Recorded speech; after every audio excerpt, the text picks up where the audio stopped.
All right, everybody, welcome to a new series that we will be starting on this channel, or this may just be a pilot episode for what will become known, if successful, as Tractor Talk with L&M Productions.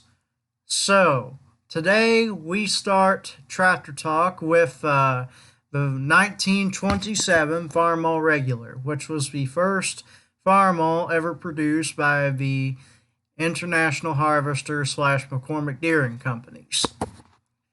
So, the Regular was the first Farmall, and for that matter, the first commercially successful row crop tractor.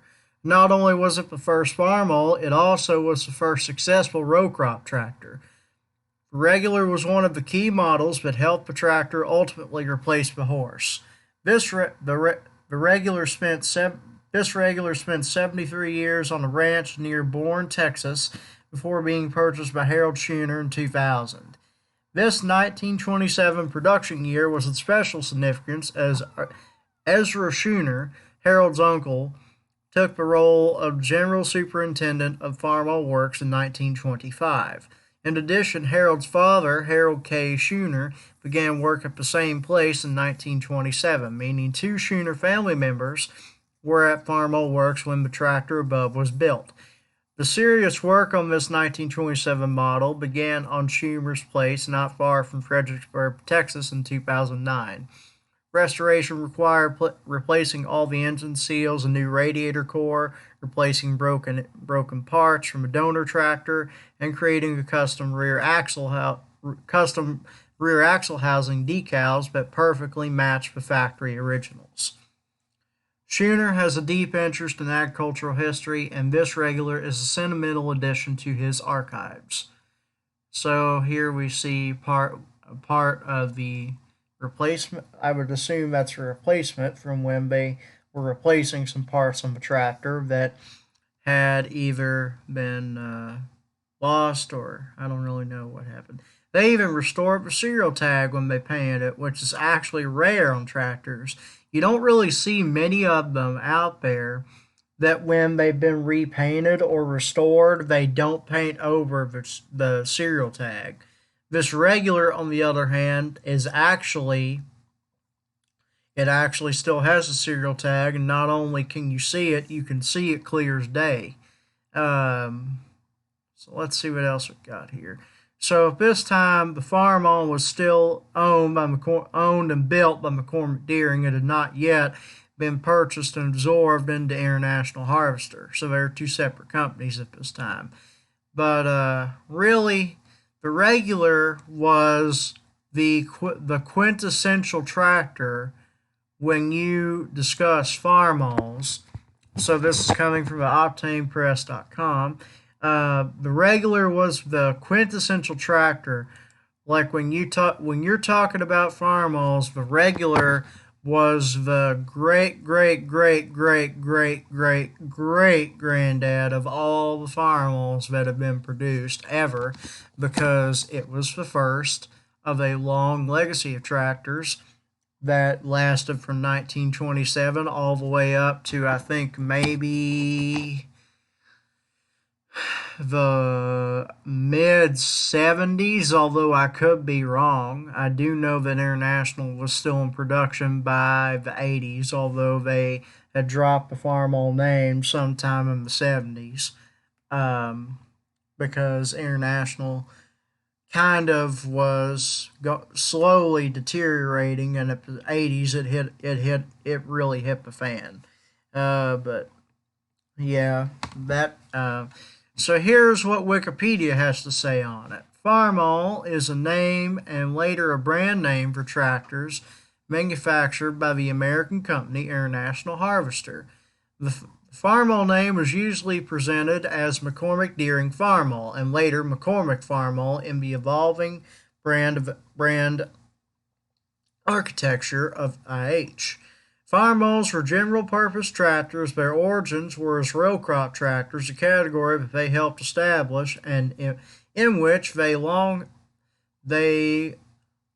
held a large market share. During the decades of Farmall production from the 1920s to the 1980s, Most farmalls were built for row crop work, but many orchard, fairway, and other variants were also built. Most farmalls were all-purpose tractors but were affordable for small to medium-sized family farms and could do enough of tasks needed on the farm that the need for hired hands was reduced and the need for horses or mules was totally eliminated. Thus, Farmall was a prominent brand of the 20th century toward the mechanization of agriculture in the U.S. In other words, we're taking it from using horses to do agriculture to machines to do agriculture. Thus, I guess that was what I meant by machination.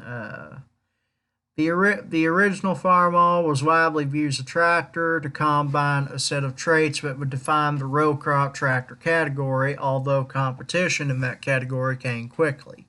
Although it was not the first tractor to have one of these traits, it was early in bringing the winning combination to the market. The traits introduced a tricycle configuration, single front wheel, or narrowly spaced pair, high ground clearance, quickly adjustable axle truck, excellent visibility all around and under the machine, and lightweight, significant power for plowing and harrowing, and a belt pulley for belt work. So what they used a belt pulley for, because back then you didn't have augers, so how it would work is that if you had an auger, you would, or grain dryers, they would use the tractor, and you would just hook the pulley up to the tractor, and you would use the tractor to run it. That was long before we had essentially generators that could do that work. That wouldn't come along till at least the late 90s, maybe later than that. But it was quite a while before generators became a thing. So, like I said, with a familiar brand, an extensive distribution and service network, the first groups of traits allowed for some nibble farming, I think is how you say that, maneuvering and accurate cultivation than most other tractors of the day. Additionally, because of the second group, the Farmall could also, like previous tractors, perform all the other duties a farmer would have previously achieved using a team of horses. A tractor could yield lower overall operating costs than horses as long as it was priced right and reliable, and its fuel supply as well.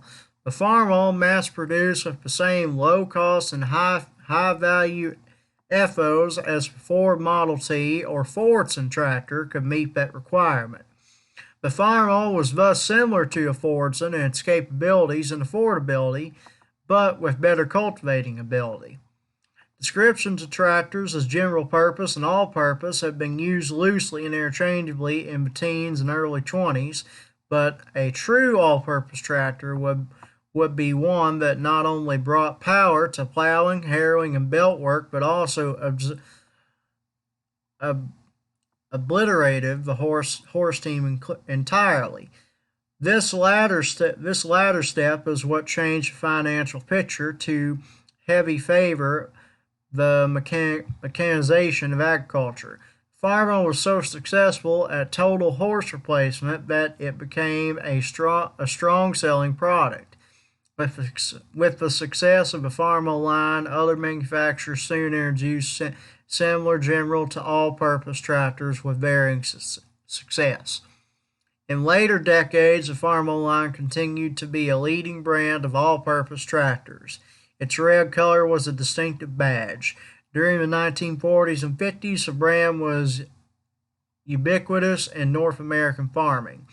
Various trends in farming after the 60s, such as the decline of cultivating in favor of herbicidal weed control and the consolidation of the agricultural sector into larger but fewer farms, ended the era of farmall manufacturing.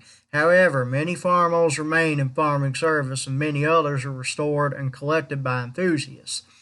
In those respects, the farmall era continues. As predicted in the 1980s and 90s, the growing public understanding of environmental protection and sustainability in general have brought a culinary reg- re-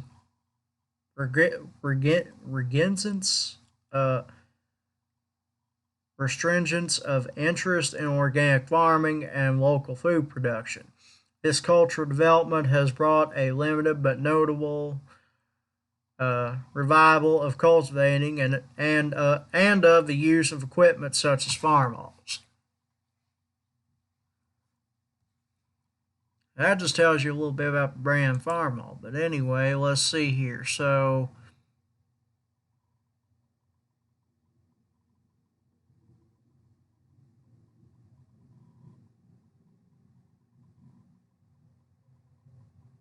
okay, well, I have no idea what's going on. That's kind of an interesting noise, but so essentially, the regular here's a regular. It was really the first Farmall to hit the market because you have the regular, and then after that came the F series, which went from the F10, the F12, the F14, the F16, the F20, and the F30. And then after that, I believe you had the Farmall A, B, C, M, and H. And then after that, you have the Super A, Super A, Super C, Super B, Super M, and Super H, and all those had some of their variants. Like just for example, you had the MD, which was an M diesel. You had the MTA, which was the M with a torque amplifier transmission. You had the I'm not sure if there was an MP or not. Anyone who may know, leave your thoughts down in the comments. But I think there was an M Pro. I think there was an. It was either I think it was a propane, not propane, kerosene version of the M, and I can't remember what that was. But most of the M's came with parts on them where they could easily be converted to a kerosene tractor from a gas tractor. I don't know if the diesels came with these kits, but I do know the gas came with these kits. Um, so yeah, the MD is a M that is a diesel.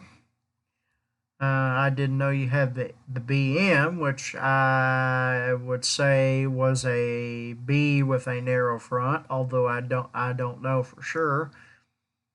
So yeah, if you enjoyed this episode of Tractor Talk with L&N Productions, please be sure to subscribe. Don't forget to hit that like button. It always helps out the channel a ton. But until we meet again somewhere out there in the fields, this is the L&N Productions out.